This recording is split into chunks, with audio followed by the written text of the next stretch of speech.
Hi guys, good evening. Welcome back to my another video. So guys, আজি আকৌ এটা নতুন ভিডিও আপোনালোকৰ মাজলৈ লৈ আহিছো।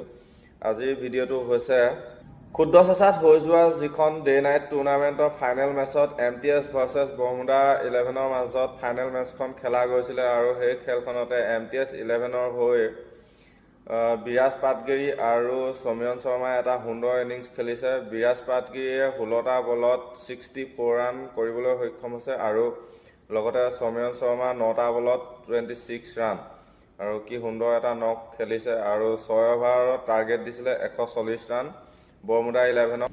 যেহেতু দুইটা টিমতে ভাল ভাল প্লেয়াৰ দেখিবলৈ পোৱা গৈছিলে আৰু MTS 11ত আছিলে আকাশ চেত্ৰী, সমীৰণ শৰ্মা, বিৰাজ পাটগিৰি আৰু লগতে বহুতো ভাল ভাল প্লেয়াৰ দীপক লিম্বু আদিকে ধৰি ভাল ভাল প্লেয়াৰ দেখিবলৈ পোৱা গৈছিলে আৰু বৰমুদা 11তো বহুত ভাল ভাল প্লেয়াৰ আছিলে। যেহেতু দুইটা টিমে ফাইনেল খেলিছে, ভাল ভাল প্লেয়াৰ থাকিবই লাগিব আৰু যেহেতু 6 অভাৰত 140 ৰান এটা বহুত ডাঙৰ টাৰ্গেট আৰু এই খেলখন ছবি ব্লগত দিয়া হৈছিল। কোনে কোনে অনলাইনত চাইছিলা, ছবি ব্লগৰ ইউটিউব চেনেলত কোনে কোনে চাইছিলা তলত কমেণ্ট কৰিবা আৰু মোৰ চেনেলটো যদি প্ৰথমবাৰলৈ চাই আছা প্লিজ এটা ফ'ল' কৰি ল'বা। মই এনেকুৱা ধৰণৰ ভিডিঅ' দি থাকোঁ আৰু ফেচবুকত যদি চাই আছা ফেচবুকতো এটা ফ'ল' কৰি ল'বা। তো ভিডিঅ'টো যদি ভাল লাগিলে লাইক কমেণ্ট শ্বেয়াৰ কৰি দিবা।